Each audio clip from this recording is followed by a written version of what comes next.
All right, y'all come on in. We've got about a dozen or 2 dozen people coming down from the 8th floor, so I just want to give them time to get down here before we start. So.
All right, well, good afternoon, everyone.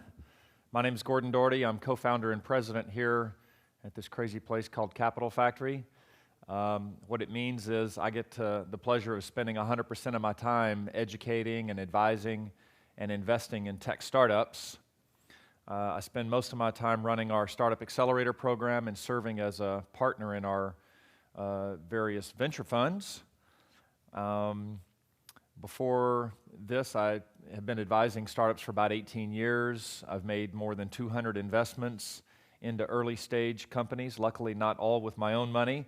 As a venture fund manager, I get to invest other people's money, but it means that I've interacted with lots and lots and lots of startups, probably helped 1,000 of them or more. Before this, I had a 28-year career in tech. About half of that was in Fortune 500s, and the other half was in startups and early stage high growth chaos. The Fortune 500 part of my career, early in my career, I worked for IBM and actually had the Army and Navy as customers. I was in Corpus Christi, Texas, so if you know the military branches we have there, the Naval Air Station was a customer of mine, the Naval Air Training Command headquarters called Sinatra was a customer of mine, and the Army Depot was a customer of mine where they repair and maintain various Army helicopters. At the time it was the Huey. So I have some experience interacting with the government, military agencies. And since I spent half my time in startups and the other half in big Fortune 500 companies, I'm especially intrigued at the dynamics that happen when those two parties try to interact with each other in a partnership or a customer fashion or the like. And so the theme of this discussion is working with startups, large organizations working with startups. But I thought I would start with a short lecture that I call the Startup Operating System. So for those of you that haven't worked in a startup, I want to give you a little glimpse into the day in the life of. For those of you that have worked in a startup before, maybe this will be a little bit of a trip down memory lane. And I thought this would be good for just setting the stage for the next part, which is, okay, now that I understand a little bit more what it's like to be inside of a startup, at least at some level, how could I, a large organization, interact with and work with one of those types of organizations? So that's kind of what we have lined up here. I'll go through this first lecture, and then let's pause. I'd love to answer any questions you have about the world of startups or startup investments or things like that, and then we'll flip to the second part. Does that sound okay? All right, so let's set the stage first. I'm a man that loves quotes. I've got a lot of them that are my favorites, but in terms of entrepreneurship, I really like this from Voltaire going back to the 1700s. Every man, parentheses, every person, is a creature of the age in which he lives. Very few are able to raise themselves above the ideas of the time. That's what entrepreneurs are really good at, raising themselves above just the current ideas that are obvious to everyone. And that takes this level of imagination and creativity that many adults don't have naturally. They did when they were young, and those of us that have kids or nieces and nephews, we see it all the time.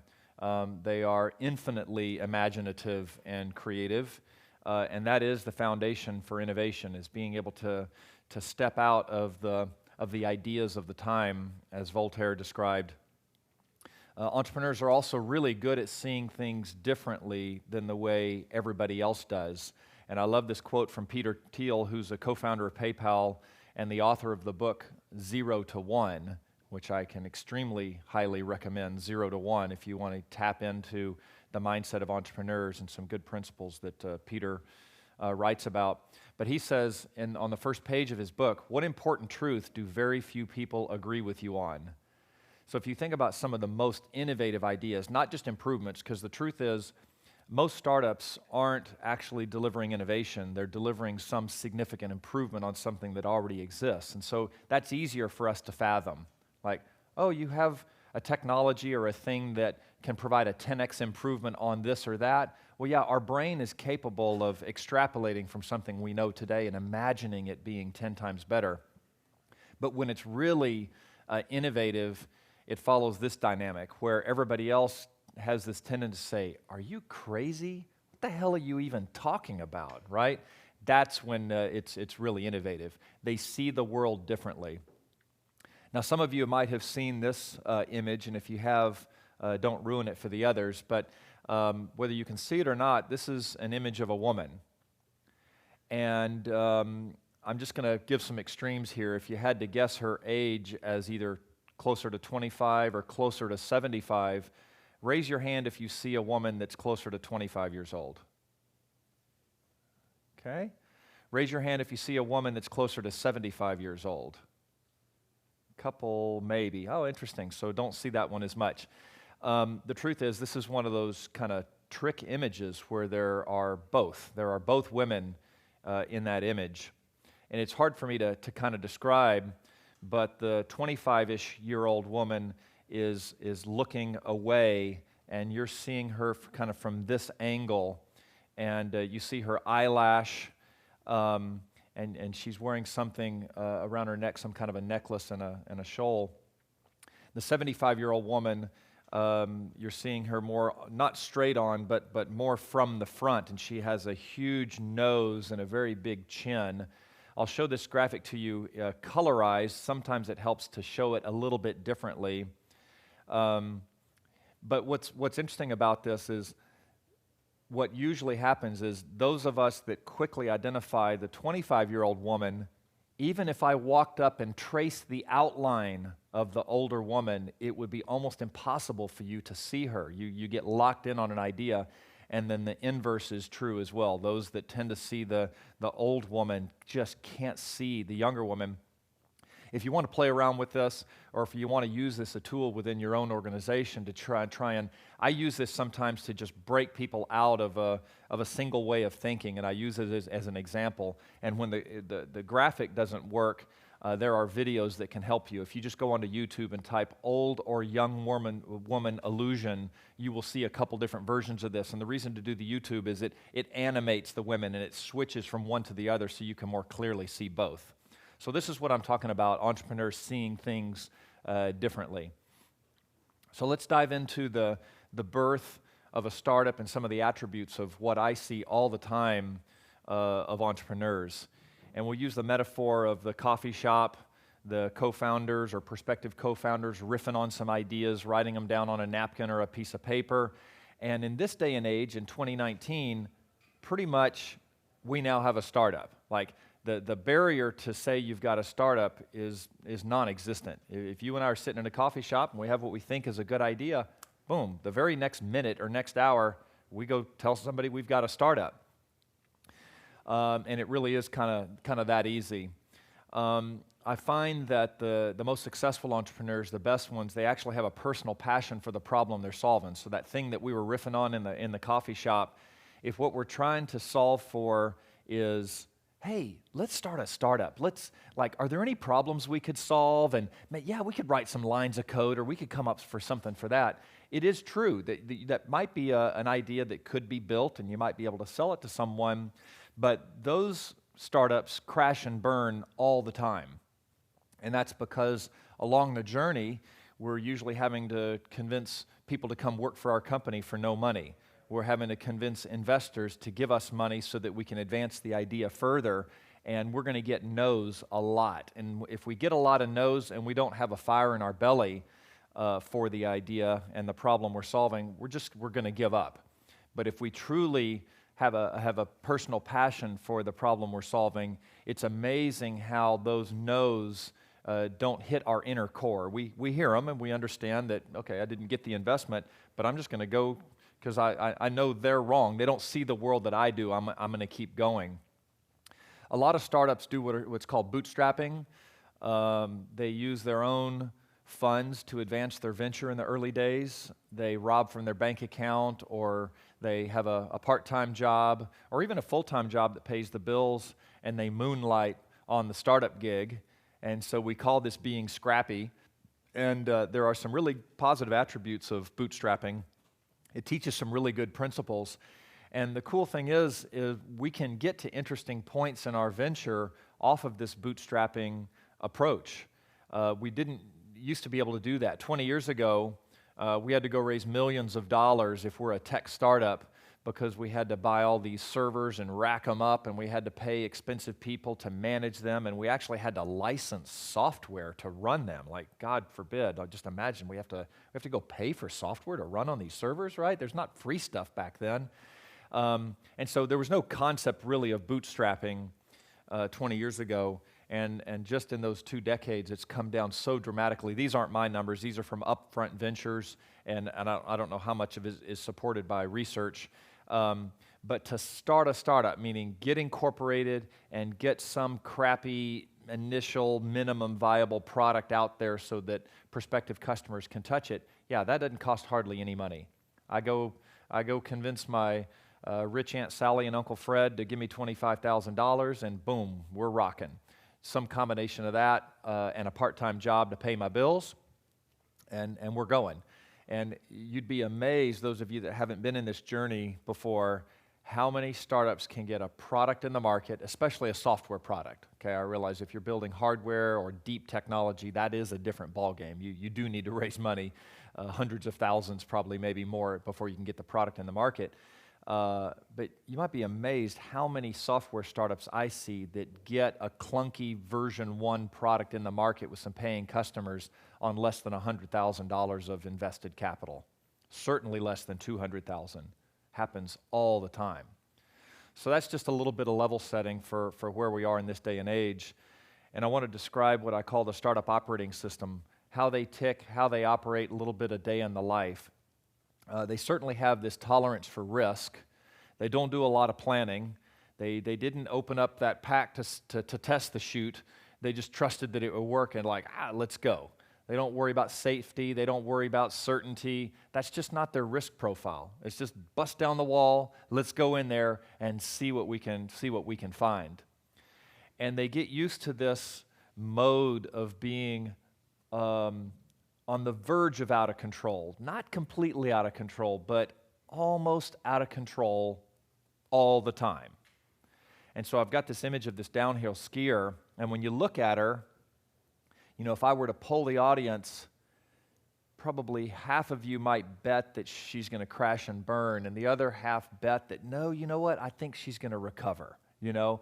And they're in that mode all the time when they're in the crazy startup phase. There will be a point when they're 10 million, 20 million in revenue that they're not quite like this. But when I'm interacting with these founders, yeah, They know they might crash and burn next week. It's really amazing. And the best of them learn that their most valuable resource is actually time. I'll trick them a lot of times with a question when I'm sitting with some founders in office hours, and I'll say, what do you think your most valuable resource is? And I always get one of two answers. People, like, yeah, people are pretty damn important for sure. Or they'll say, money. Well, I'll say, yeah, I like money. More money is better than less money for sure. But I say, that's not your most valuable resource. Your most valuable resource is time. Because with enough time, imagine now infinite time. If you have infinite time, you can adjust and adapt and you can figure things out until you get a viable business. And you know what? With enough time, if you hire the wrong people to start with, you can fire them and you got time so you can hire better people, right? So when we talk about fundraising, we raise money because we need more time. So money gives us time. So time is the most valuable resource, and the best founders figure that out. And so what they do is they figure out how to optimize for time. They develop these unbelievable survival strengths.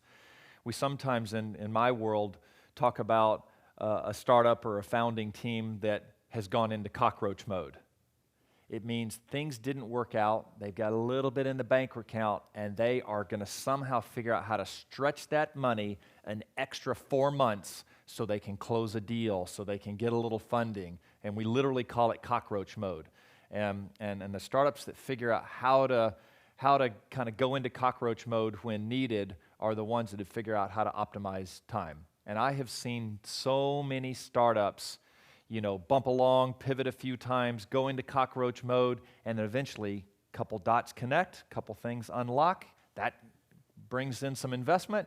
Boom, they get to another level, do a couple other things, wham, off to the races. It's like you hear about the overnight success that took 5 years. That's what sometimes happens. They move quickly. They don't sit around and plan very much. They have itchy trigger fingers, I talk about. They like to get off that line quickly. And they don't start off with this big grand plan. They don't write 40 and 50-page business plans like we did when I got startups funded 20 years ago. We literally used to, since we had to go raise multi-millions of dollars, we had to put together these elegant 40 and 50-page documents, which meant we had to think through kind of everything up front to put it in that document. No, they don't do that. They just start putting things together and start shaping, and until they see what they've got. And I love this analogy of this, 6 or 7 year old kid. If that was your son and you dumped out a box of Legos in front of him, odds are extremely low that he's going to sit back and stare at them and get a piece of paper and kind of sketch something out that he might want to build. No, what does he do? He just starts grabbing pieces and shoving them together, and then after he gets about 4 of them together, it starts looking like, that kind of looks like a house. Well, let me keep going with, oh, wait, no, it's a castle, and that's the way startups are. They'll get a gleam of an idea, they'll get going with it, and then it'll just start to take shape. And what this means is they either realize, or I tell them, that they have an extra tool in their tool bag that really big companies don't have. Big companies don't have compasses. Big companies only have GPSs, and GPSs provide a high level of precision, right? And startups can have that too if they want to, but startups have a superpower. They have a compass, and a compass allows them to get down what I call directionally correct path very quickly.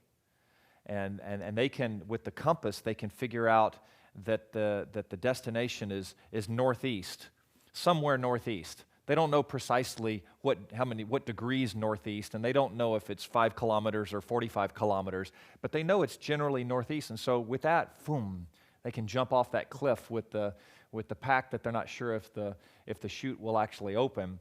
Whereas the big company, they don't do that. They don't have a compass.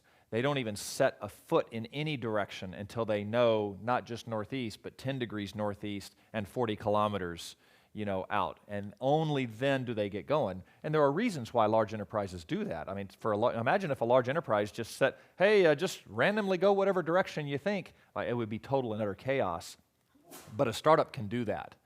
And that is one of the superpowers that a unique advantage, an unfair advantage that startups have against larger organizations is this fact that they have a compass in their bag. And because of that, since they're getting off the ground very quickly, not doing a lot of planning, it does mean that their first version of their, quote, product is ugly, kind of crappy, it's buggy, it's slow, it costs a lot. And that's because all they're trying to prove is, can I build something that solves the intended problem? Doesn't have to be the perfect product. Later they'll figure that out. So we call this a minimum viable product. And there's big emphasis on minimum. What is the most minimal thing I can build to prove that I can solve this problem? It has to be at least kind of viable. This might be an early version of the Google Glass. Do y'all remember Google Glass with the little camera in it and stuff like that? This might be an early prototype of Google Glass. And then what they do is they're really good at not getting locked in exactly on that idea, and this is called a pivot. So they kind of have this semblance of a business plan in the early days, but man, it evolves a lot. And each time it evolves, each time they figure out something that is not true, like, that's not the exact customer. I was thinking it was for physicians in small practices, but in fact, it's not. It's really for hospital systems. Oh, that's a pivot of a customer type. So it could be a pivot of any aspect of their business plan, and they really get really good at that.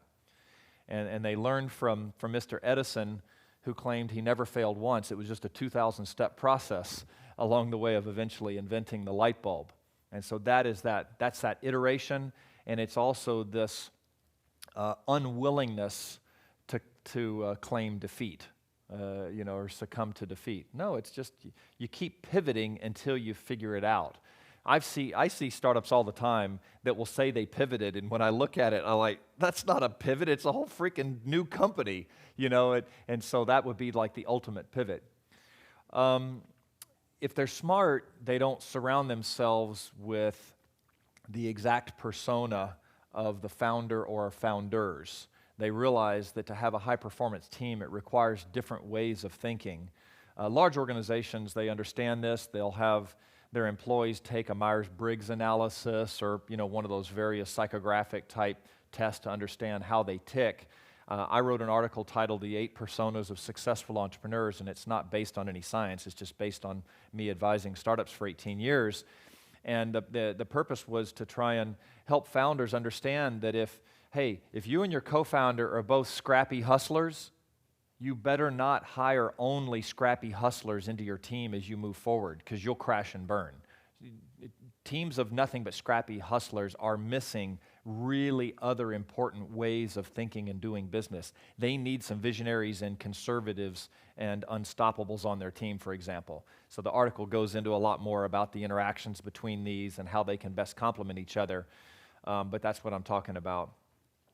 And then since it's all about survival of the mission, that means it's not about the success or survival of any one individual. And this is really true about startups for sure. They are looking at a dwindling bank account all the time. And they know exactly when they're going to run out of cash based on current assumptions. So it is like survival mode. And when you're in survival mode, I don't have to tell you, man, it's all about the team either winning or losing together. So that's something that is, I think, unique about startups versus, let's say, Fortune 500 companies. I've worked for 3 Fortune 500s. I never even concerned myself for when we were going to run out of cash, right? And I was more concerned about my personal ladder climbing to make more money and reach executive ranks, really, if I'm truthful, than like everybody winning together or whatever. And that's different in startups. And so they'll learn that death of the venture doesn't necessarily mean failure. Yeah, it means this mission didn't fail, but it means I'm not a failure as an individual. In fact, oftentimes in my world, we don't use the words failure. We didn't say it failed, we say it didn't work out. And I know that might seem like the same difference to you, but it is a massive difference to a founder saying, it didn't work out. Partly what that might have meant is it wasn't in the cards. Like, we thought the world wanted to solve this problem, but as we got out there with the solution and it was going to cost this much, you know what? The world decided that that problem didn't need to be solved just yet. So it didn't work out. I'm not a failure. If it doesn't work out, I hit the big red button. I didn't waste much cash, right? Because remember how little it takes to get the venture off the ground? And if I enjoyed the journey, even though it seemed like I was out of control almost all the time, yeah, man, I'll just go do it again. So we're not wasting millions of dollars of capital. We might be, I mean, I realize my Aunt Sally and Uncle Fred aren't happy with me that I lost their $25,000 or $50,000, but they gave it to me because they loved me, not because they wanted to get a return on their investment, right? So go back to the coffee shop and let's do it again. Okay? So that's a startup operating system. Let's pause for a minute. We got plenty of time before we move into the next piece. Did it conjure any questions, any comments? What it's like, startup fundraising, what my world is like? Anything? How can I help you on that piece? Yes, sir. Got a question, just a quick comment. I didn't know that you're the co-founder of Capital Factory. Yeah. So I come from Greenville, South Carolina. Mm-hmm. We have a thing called Next SC. Okay. Where all the group of CEOs sit there together. We found the way Capital Factory operating is so good, and we were struggling in Greenville with the city manager. We were trying to sit together and see how to run a successful kind of stuff. Yeah. So our board chair and along with a couple of CEOs want to connect with you. Awesome. And see if we can replicate the model or Thank you. find a way out. Yeah, so for those of you that are in communities that are starting to build or enhance your startup ecosystems, it does happen quite a lot where they'll come to Austin and pay a visit. They'll try and figure out, wow, what magic happened in Austin? And it's because when they look to Silicon Valley, they don't see something that they feel like they could reasonably replicate.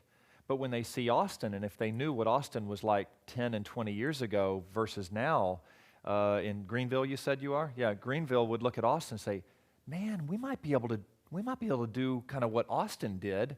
And so delegations from around the world and around the country come to Austin all of the time because Austin is showing up on the top 10 list towards the top of anything related to entrepreneurship and tech hubs.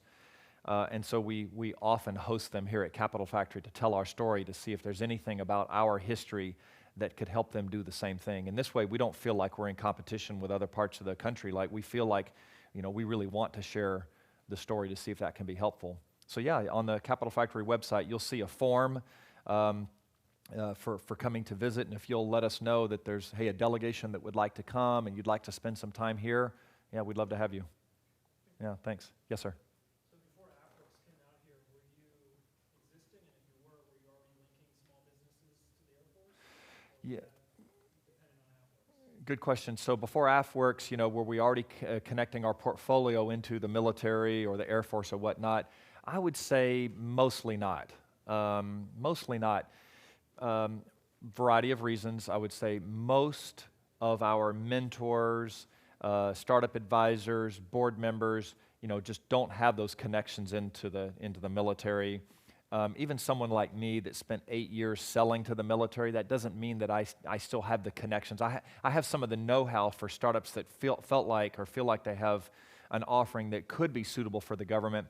I can advise them on how to shape the company, some of the partnerships and relationships and government contracting and things like that. But that's different than, for example, when AFWERX set up shop. All of a sudden now, here at Capital Factory, we had a potential pathway for some of the better startups, and we had, to have that customer, in this case, the Air Force through AFWERX, be the validating factor to say, you know what, that could definitely be interesting. We'd like to pull that in closer. I mean, as that happens, then our mentors can go to work to help those startups, because our mentors in that case don't need to be government military experts. AFWERX is providing that part of it. They can just help advise the startup on all the other things like raising money and building a great company. So I would say, before the Air Force and before the other, your counterpart started setting up shop here, it didn't happen very much at all. Yeah. Yes, sir. Startup mentality and stuff, the discovery, the incubation is okay, but it's that gap scaling is the real difficult piece. How successful have you been since Capital Factory stood up to get folks graduated to that point to where they're ready to start paying back in the system, I guess? Yeah, thanks. So I'll just summarize, a lot of startups we work with are young and fragile and not fully equipped to, go global and, big scale on things, and how successful have we been. I'll touch on some of the dynamics of that in this next piece, but I also do want to address it. That's what we're here for, and we're tiered in a couple different ways. About 2,500 entrepreneurs call this place home last year through some work membership, but most of those startups are still in the idea development phase, okay? The best of those that get a product in the market with paying customers would enter the sweet spot for our accelerator program, and we operate it at very high scale. So most accelerators, if you know about what a startup accelerator is, most of them operate as a 3-month boot camp, regimented, structured, curriculum-based. We chose to deviate from that, so we have a very long duration. We are not a regimented boot camp. We have lots of resources, including fundraising and advisory and mentoring and other things. And so we have gotten good at, for those that get a product in the market with paying customers, they can apply to our accelerator. If we feel like we're a good fit for them, we can bring them in. And yeah, we do help shape and accelerate their growth. We hopefully help them avoid some mistakes that could kill the company or take them on a zigzag path. The better ones do want or usually need investment capital to accelerate their growth. We've gotten really good at that. We can help them with fundraising strategy. We have a network of hundreds of investors, so we can do that matchmaking so they don't waste their time knocking on every door. We open several doors for them that are better doors to go into to increase the odds of fundraising success. So all of those things help accelerate the growth of a company. And then we have a network of about 200 mentors, and the best companies actually end up attracting our mentors to join as operators, maybe not as CEO. And then when you get experienced executives that have been there and done that, that's another ingredient for acceleration. And then I'll touch on a few other things in this next lecture. Yes, sir. You mentioned how resources equal time for startups. Wondering how SIPR managers and government project managers try to help and assist some of these startups who are still working out of their garage, who are still working with 4 or less employees in some cases. Got a good idea. Yeah. To get it to fruition requires a lot of what SIPR is bringing to the table, but it requires even more. Yeah. Right? Yeah. As far as from a business development standpoint, is there? I mean, I think this is going to get into the working with startups a little bit. A little bit. Transition, That's right. Is there? How else can the project managers help assist this project and solutions development? Like trying to connect them with private side verticals or private side, investments, things like that. Like, you know what I mean? Just to extend that timeline and try to give them every possible chance to bring that solution to the market. Yep, that's right. So the way I think about it is the straighter the startup can get that ship to sail, the better. Shortest point between 2 dots is a straight line. If startups are zigging and zagging unnecessarily, they burn through capital. They could crash and burn, and bad things happen. So I think through SBIR programs and other programs where the government is bringing resources, yeah, of course the capital is helpful, but capital is just one thing. Other resources, expertise, helping them, like if they're starting to drift off, like helping them get back onto that straighter path, you're ensuring that investment capital is used most efficiently and to stay as straight as possible to get to that dot at the end, because it's that dot at the end that probably, in your parlance, unlocks the next phase, right? That the dot at the end doesn't okay, we're going global, right? But if they don't get to that, then they don't get to play the next series of downs. And so I think anything to help them minimize the zigging and zagging can be big. Yeah, in fact, let's jump into this, because I think that these are the kinds of questions, some of them I'm hoping I'll touch on here. Was there something else before I jump in?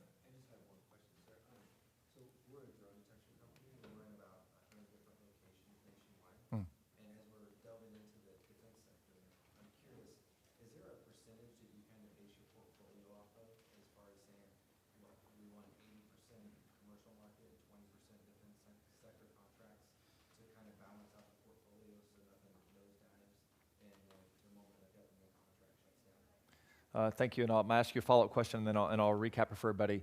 Is this Capital Factory and our portfolio of accelerator startups that you're asking, or me as an advisor to an individual startup that's building a book of business? As an advisor to a startup, thank you. So as an advisor to a startup, and they've got this opportunity for government contracts, I won't even just say military, I'll just say government in general, right? Versus non-government commercial enterprise. You know, might I advise them on a mix of business? It's a really hard one. There are many dual-use technologies, and so I would say it this way. If a startup that I decided to advise had technology that was dual purpose, government, non-government, and I heard from them that their strategy was to go 90 or 100% on the government side, initially I'd be very concerned. Putting a lot of eggs in one basket, and before that becomes proven that you can knock down the contracts, not just have one, have multiple different agencies and all that, I'm really nervous about that. So I'm sure I would push them towards some other balanced mix. But that might be a strategy of like, look, until we can get multiple contracts, multiple agencies to kind of diversify over here on this government side, let's go knock down some regular commercial enterprise, just for stability. I'm trying to make sure it's risk mitigation is what it is. But then I might say like, hey, but over time, if we determine like that over here on the government side is much better business for us for a variety of reasons, that's fine. We can shift that mix to 80-20. So let's go 70% commercial, 30% government early on until we get a lay of the land. Yeah, I get really nervous about our portfolio startups or me as an individual. I mean, I am an active advisor to a company that's doing a lot of government, especially military engagements, multiple millions, and we are very nervous about that. So we are purposefully trying to diversify on the commercial side. But in that particular case, we're probably looking to kind of introduce 20 to 30% on the commercial side for now, because we are really excited about the government side. Yeah. Good question, thank you. All right, let's talk about working with startups. Are we doing on time? Yeah, we're good. So this is going to be kind of a role play, not role play, this will be kind of storytelling case study, if you will. And I might say this again, but just up front, this is a lecture that I developed for Fortune 1000 commercial enterprises. So you will hear me use terms like share price and maybe some other things, but I think you will see 95% parallels, and so I just want to say you're going to hear me use word. I purposely didn't try and go in here and adapt it for your vocabulary, because I'd get some things wrong, and it's better for me to just present it as if I would present it to ExxonMobil, if that's okay. Okay? So here's how it goes. So you're ExxonMobil. Congratulations, you just found this startup that has exactly the innovation you're looking for, and you're super excited about it. And what you're thinking is this is going to give you what you've been looking for to compete against your arch rival. If you're Exxon, you can imagine who that is. Like, yes, this is going to give us an interesting competitive advantage. And the startup is super stoked. They see this deal as non-dilutive funding that is really credible. They get to go brag now to other prospective customers and investors that they just landed this Fortune 1000 customer. That's huge. But then they've got a guy like me with some gray in his hair and some scars in his back that says, hey, good job, congratulations, but we need to be really careful. I've seen big deals like this absolutely kill companies. So let's talk about it, okay? That's kind of the dynamic. And part of this is because there's this mismatch. The large enterprise has policies and procedures that are built for high levels of scale, high levels of predictability, and legal compliance. And for Exxon, probably their most important key performance indicator is their share price. Contrast that with what I just told you about the startup operating system and the way they're optimized for speed and flexibility and experimenting and that cockroach mode, right? Buying themselves time. And so, yes, they are both commercial organizations trying to make money, but there's a lot of difference, okay? And so now, when you see me in the subsequent slides use the words you, I'm actually not accusing you of doing anything. I'm talking about most enterprise organizations that I work with, and I'm pointing at myself because I spent half of my 28-year career in those Fortune 500 large enterprise organizations. And what I observe is they have these antibodies that attack anything that doesn't, quote, do things the normal way or the way we normally do things, okay? And it's funny, but these antibodies that I refer to, they're embedded everywhere. It's in the culture of the company, it's in the policies and practices, and the employees aren't trying to do anything mischievous or harmful. They're just acting automatically. It's an automatic response, and it autonomously happens. They go to work. And here's the analogy that I'll use, kind of a diagram that I use to describe this. Over on the left, we have two things. One of them is a project that reflects internal innovation. We've got a skunk work groups over here doing some R&D, a little small team, and they've come up with something really innovative. But they came up with it over in a lab, or we put them in a closet and said, go work on this, right? They weren't in the mainstream organization. Or it could also be a startup that they recently acquired, okay? And then on the right, we have the enterprise, the big organization. And the size, shape, and color, the shapes and colors that you see on here are important. Because what happens over time is the antibodies go to work. They take the purple square and the blue square and they start shaving off the corners and they change the color a little bit. It's more muted in the color, and you can see where this is going. Over time, as the antibodies have finished their work, the purple box and the blue box will end up looking like a white octagon or a hexagon, okay? Because it will end up looking like, quote, the way we do things. That's what the antibodies do when they have their effect. It's just a matter of time, with very few exceptions. And I have lived in this movie multiple times on both sides. I was acquired into a Fortune 500. I was that blue square. And we resisted as much as we could, and the executives that acquired us wanted us to resist.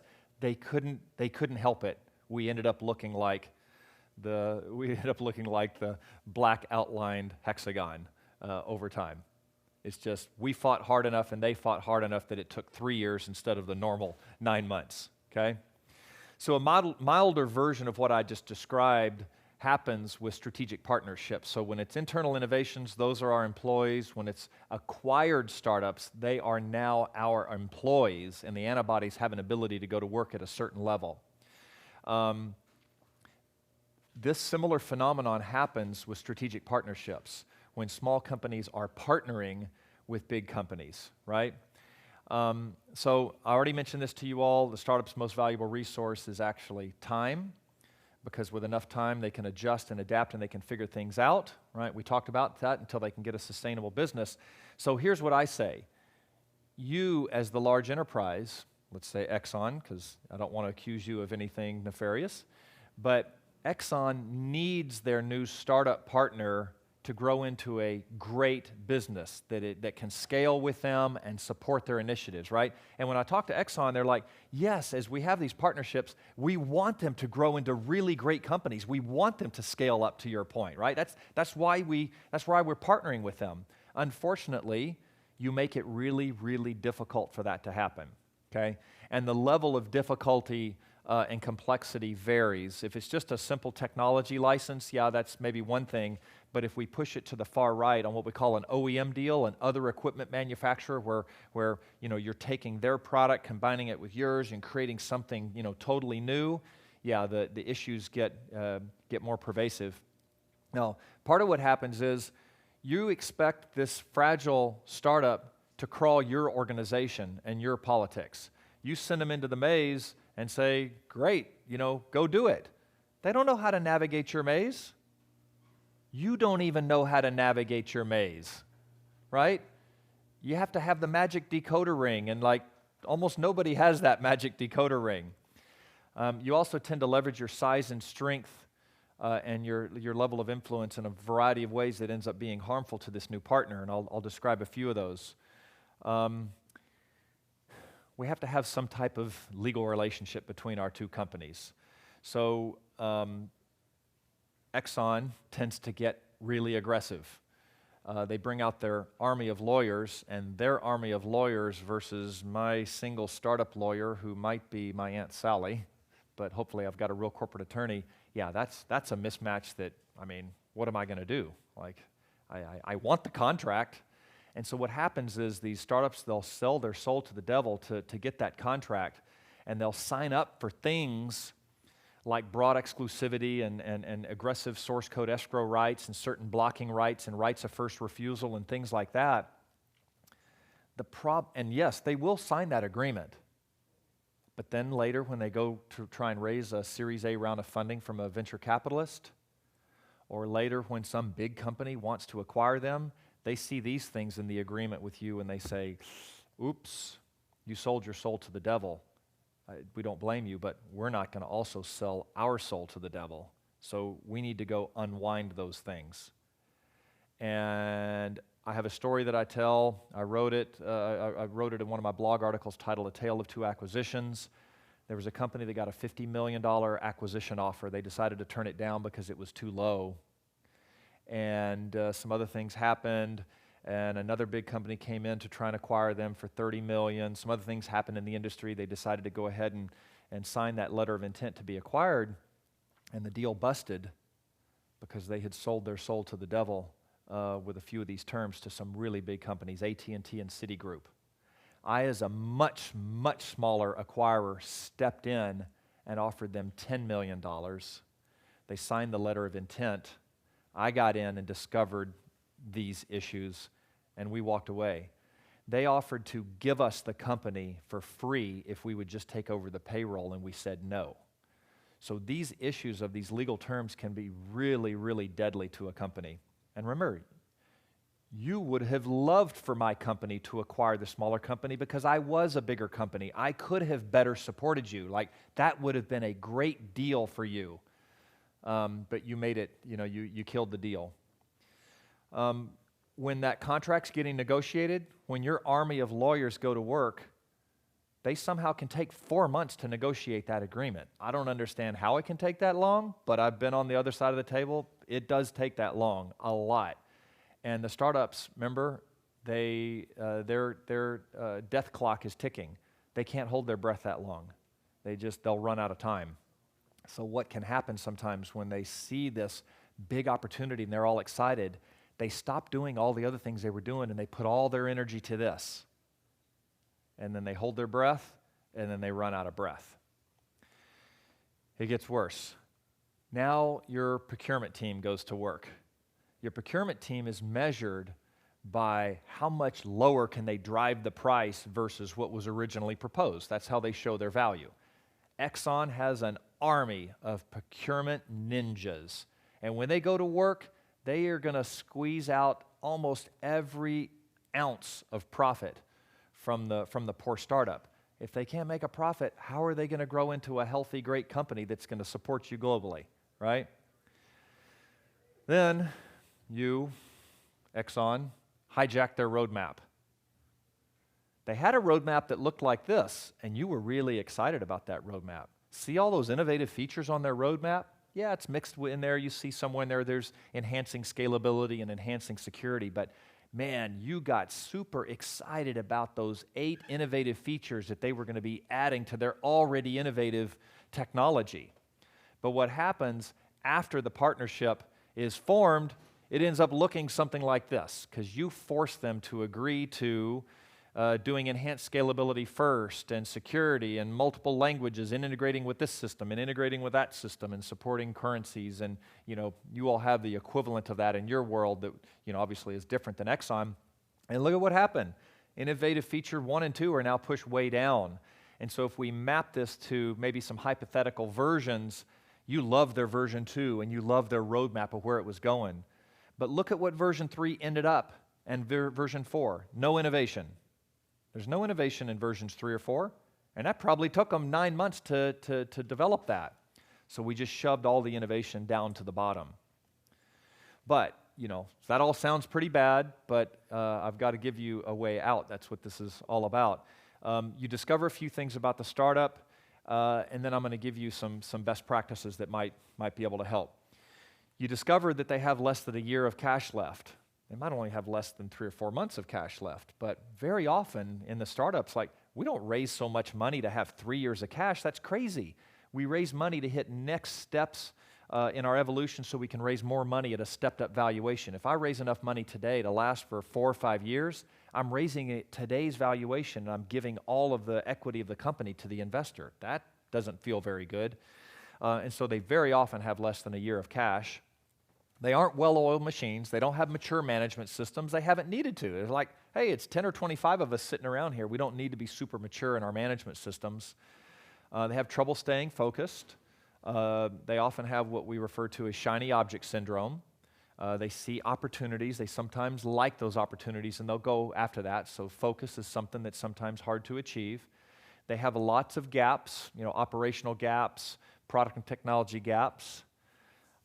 They're probably not a full solution for what you're looking for, because when you say solution, your meaning of solution encompasses a lot of things. They're probably a very important piece part of that. So, recognize that they're filling a particular piece.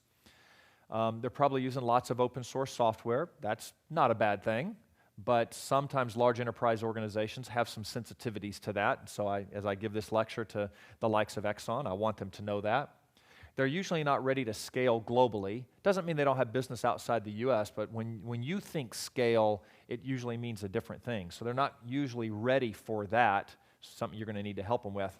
So kind of the conclusion of all this is, hey, you're not easy to work with, but from your side of the table, they're not easy to work with, okay? But don't give up. There is some hope. I've been in this movie too many times. I've had fabulous relationships with Fortune 10 and Fortune 50 organizations that caused the company to grow like crazy. For example, one of them, when I joined, was $5 million in revenue. The next year we did $10 million. The next year was $17 million. The next year was $27, and the next year was $36. We did an IPO along the way, okay? And a lot of that, almost all of that was on the backs of 1 or 2 very large Fortune 50 organizations. So it can really work. When it works, beautiful things happen. So here's a few of my best practices. Instead of forcing them to navigate your maze, make sure they have a liaison on your side. Pick a liaison that does have that magic decoder ring or close and can help them navigate the most efficient path. It might be also liaisons in different functions. Sometimes we have a primary liaison, and then there's other liaisons in the various functions that also assist. You've got to give your liaison some air cover. The liaison is going to be in the line of fire from a lot of the rest of the organization. Those antibodies can go to attack on the liaison as well, because the liaison that's trying to protect the startup now looks almost like an enemy to the antibodies. And so when I've been in this mode before, I've been the liaison before. I asked the CEO or the general manager of my division to give me a short stack of get-out-of-jail-free cards. And when I'm trying to fight off the antibodies and they seem like they're going to overtake me, I need to play one of those get-out-of-jail-free cards, and I need you to place that phone call to get them to back off and give me some runway. And I'll keep going until they circle in and they're attacking again, and I can't handle it, and I'm going to play another get-out-of-jail-free card. Okay? And I literally use that metaphor with the CEO of a Fortune 500 company when I was in that movie. Let the startup get inside your organization. Let them embed with you. Give them a desk right there, inside whatever functional organization is most supportive of this partnership. Because then they can be close to you. They can learn your vocabulary. If you're jumping into a conference room to try and figure something out, they might be right there like, hey, Gordon, join us real quick. We need to figure something out. They can be very, very responsive, and that's when the partnership really gets deep and it starts to work well. Be prescriptive with them. Rather than be vague, startups respond extremely well to, we need you to build this by this date. Narrows that focus, helps eliminate some of the shiny object syndrome, and helps ensure that they're on the path that you want them to be on. Those operational gaps and those product gaps, remember when the roadmap got hijacked and we just kind of put everything that we normally do right up top because it didn't exist? Well, try and limit that. Try and make sure that there's innovation in every product release, and then show them a roadmap like, hey, eventually we're going to need you to do these various things. You don't have to do all of it right at front, but here's what that list looks like. And what that's going to do is it's going to make room for that exciting innovation to be in every subsequent release of their offering along the way. Remember that army of lawyers that you put on them? Nope. One lawyer, smallest team possible, and give them a deadline. Hey, attorney, your mission is to not have this take 4 months. I want this done in 30 days, and I don't want you to crush them, you know. In fact, I always recommend to large enterprises, I suggest that their lawyers don't understand startup world. They don't understand what might seem acceptable. So why not get one of those startup attorneys as an advisor to your legal team? Let them be part of the legal team to say, whoa, whoa, whoa. If we ask for that, that startup's not going to get funded. Their next round of funding, it's not going to happen. So we're killing our partner, okay? Ask the procurement team to not find the best price, but the right price that allows you to accomplish your objectives, but also allows the startup to make some money so that they can grow faster and continue to support you. Number 2, see if you can help fund the startup.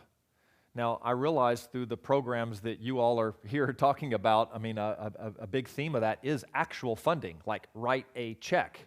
That's fabulous, fabulous.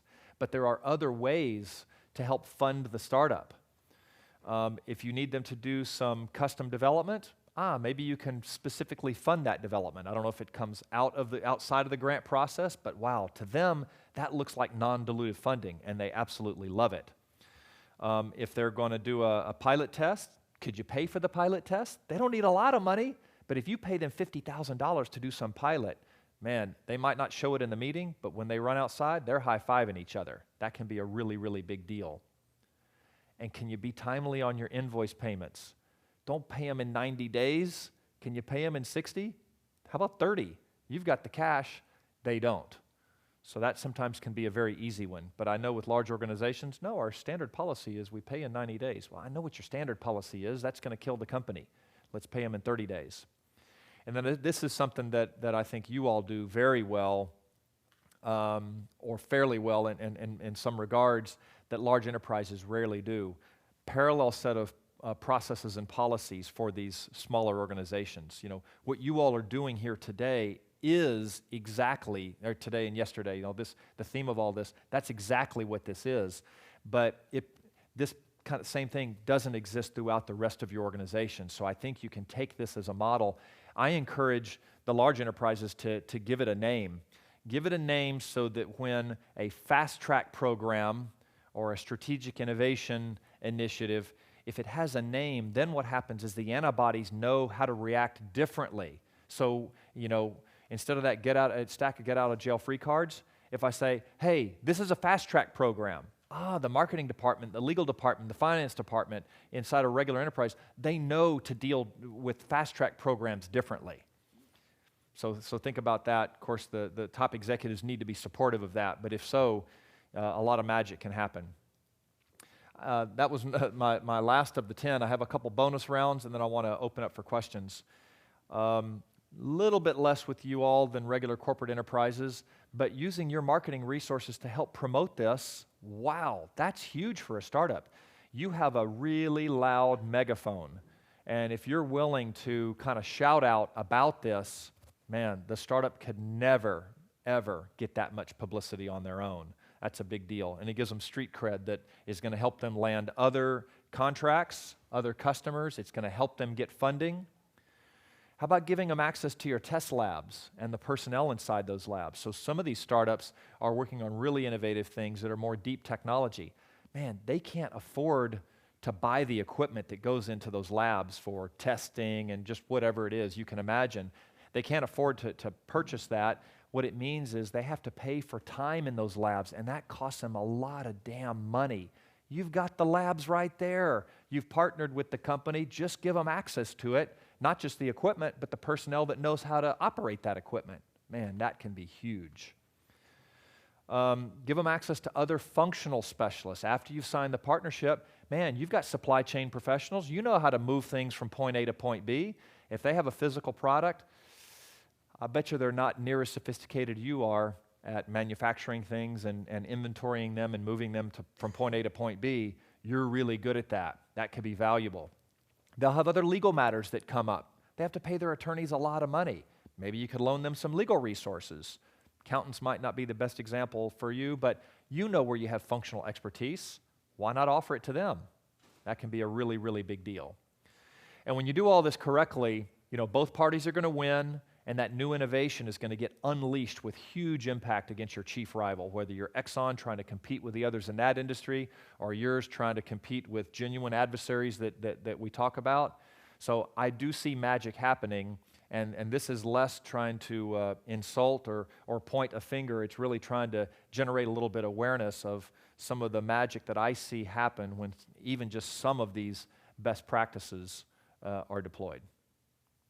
Make sense? Any questions on any of that? We've got 10 or 15 minutes or so. I hope it was enlightening. I think we probably have some startups in the room, which I think is great. It usually happens. If you're a startup, man, you just heard what I advised, and hopefully you learned a few things too, right? So I think it works for both sides of the table. What questions do you have?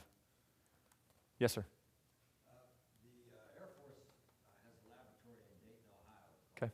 AFRL, Air Force Research Laboratory. Okay. And they're open to the kind of things that we're talking about. That's great. That is fabulous. As a small company, I've been able to do that. That's great. It's a great example. Yes, thank you. Thank you. Anything else? Yes, sir. Who have you seen that does this really well? Oh boy. I have to speak more on the commercial enterprise side, for example. Cisco Systems, as a networking company, I think does it especially well, and I've been in that movie a couple of different times, and partly you can see that they're very acquisitive. Cisco makes 10, 12, 20 acquisitions per year, and they're unbelievable at integrating them efficiently, having the culture integrate. Cisco even is good at doing a spin out with the intention of spinning back in. They'll take a team and literally spin them out with some money, give them some objectives, and say, hey, if you hit these milestones, boom, we'll acquire you back in for this much money. So that kind of a mindset is interesting. I've had through about 3 different partnerships with Cisco with 3 different companies, they've allowed us to embed our employees there, things like that. So that's an example. Now, it's a little bit dated. The last partnership I had there was probably 6 or 7 years ago, but that's one example. I'd like to think that the likes of the other big tech players, the Googles of the world and whatnot, probably are at least pretty good at it, maybe really good at it. I just don't have personal experience. Yep. Yes, sir. Have you ever done anything with AWS? In what regard? Like you just described with Cisco. I have not done it. The question was, have I done this with Amazon or AWS? I have not personally, and I probably also would see them in a category that is likely to operate in this way. Part of this is just a mindset.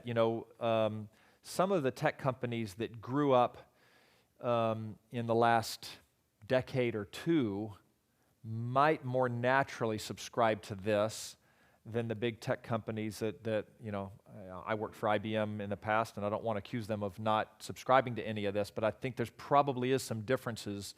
The big tech companies, the big Fortune 1000s that were born in the last 15 years versus those that were born before, but I don't have specific evidence of that.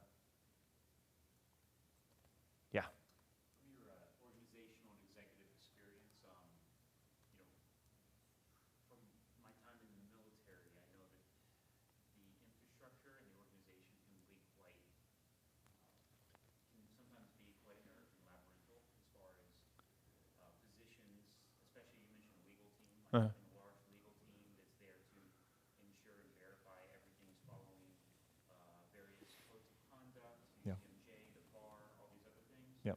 What would your recommendation be from your executive and organizational experience for how the actors within the Air Force and Army Applications Lab, Army Futures Command, how they would be able to start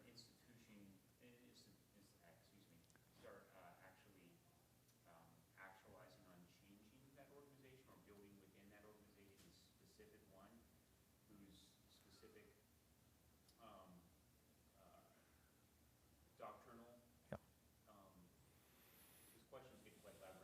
Yeah. a doctrinal office that it's not interfered with by the processes. Yep. Know what I'm saying? I do, yeah. There are so many interacting infrastructures, Yep. Within the military. Yep. And I think right now one of the things that everyone is tangling with the most is how to integrate these new initiatives Yep. into the older structures. And from your organizational experience, how would you advise they do that? Okay. Especially in the terms of legal, I think is a huge thing right It's legal, and legal it gets broad, but I'll answer the question from a personal story of mine without telling the details of the story. But I was in a Fortune 500. I was actually acquired into a Fortune 500, and one of the first projects I got put on was acquiring a little $20 million company, and we paid $350 million for the $20 million company. That tells you how strategic it was to the parent company. Very innovative in some ways that were really different than the big enterprise. That's why it was so special. I got on the acquisition deal team to help make that happen, and then I was appointed as the integration executive to integrate it into the mothership. And in week number 2, I advised the CEO that we not integrate. I said, Bill, if we integrate this, we're going to destroy 100% of the value. All those differences, the antibodies are going to go to work and they're going to be eliminated. He said, what should we do? I said, we should leave it completely separate until we can grow it to a point where it's not as fragile and it can be integrated. He goes, well, okay, well, what does that mean? I said, Bill, it means leave it separate. It's its own website. It's its own payroll system and benefits. The business cards don't have the mothership's logo on it, and they get their own rules. This and that. He goes, Gordon, I'm going to go to jail if we do that. I said, no. I didn't say we don't have to follow any rules. I said, shield it. And I said, Bill, what we just need to figure out is what does this entity over here need to do to be minimally compliant as a public company? Of course, we can't risk the Fortune 500, legal. We can't subject shareholder lawsuits would be absolutely terrible, right? So I said, Bill, I need somebody. So he said, okay, Gordon, love the idea. You go in and run it, okay? And then I said, okay, then I need to know what the rules are. And he said, well, we can't violate any SEC rules. We can't whatever. And so I said, great. I need some lawyers to tell me what does that really mean. And so we got very specific on the things that I needed to be minimally compliant. What that means is there was a bunch of other gray area that he didn't want me to just keep operating like a crazy startup. I needed to pull that a little bit more in line, but I didn't have to follow all of the rules. If I had to follow all of the rules, there's no way I could. He wanted me to grow it from 20 million to 100 million in 3 years, and it was a subscription software company. It's impossible. Like I said, we're going to have to break the laws of gravity to go from 20 million to 100 million in 3 years with a subscription revenue company. I said, Bill, I'm going to spend so much of your money, you're not going to like the price tag. He said, tell me the price tag. I told him. He fell on the floor. He got back up. He said, okay, let's do it anyway. So the way we did this was what I said. I knew the checklist of what I couldn't argue. He said, Gordon, if the lawyers come and say you're out of compliance on these things, you don't have a get-out-of-jail-free card on those. You got to go do that, right? These other things, you don't have to go do, and if they try and force you to do it, you just place a phone call. You pick up the bat phone and call me, and I'll tell them to back off. And so that's one way that we did it. We created a different rule book. And I'm not saying it was easy, because even though I would tell I was a senior vice president in this Fortune 500 company, you would think my title would carry some weight. But when somebody like me is seemingly violating other rules, I would even say, we're operating off of a different rule book. Bill said, and they'd say, I don't care. I'm going to lose my job if whatever. I said, no, Bill's giving us air cover. They didn't care, right? So I'm not saying what I just described was easy, but there was a different rule set. So what I would recommend, and there's different stages of that. I think, there is a point where maybe you do kind of leave it outside the organization with minimal set of rules. And then there maybe needs to be a landing pad where it does kind of more completely come in. I will tell you that in the 3rd year, I got onto the company's payroll and benefits plan because I needed to put ourselves on a path to integrate with the mothership, right? So in that third year, I started to adopt some more things, and with that, believe me, came a lot of red tape. I mean, I thought I was just signing up, getting on the company's payroll, expense reimbursement, and benefits plan. Then I realized that came with like 18 other requirements that I didn't want to do, right? So it was a little bit of a slippery slope, but I was able to move from this to this, and then after that third year, we did integrate it into the mothership. It was terribly chaotic, but it reasonably worked. It kind of worked. So it sounds like the major factor in that case would be in insulating directive or command that actually, whose sole purpose was to say, you are a stakeholder, you're not a stakeholder, you're not involved in this process. It's our job to determine who needs to be involved in this process. Yeah, Command level. no doubt, a critical success factor. I use the name Bill. His name was Bill.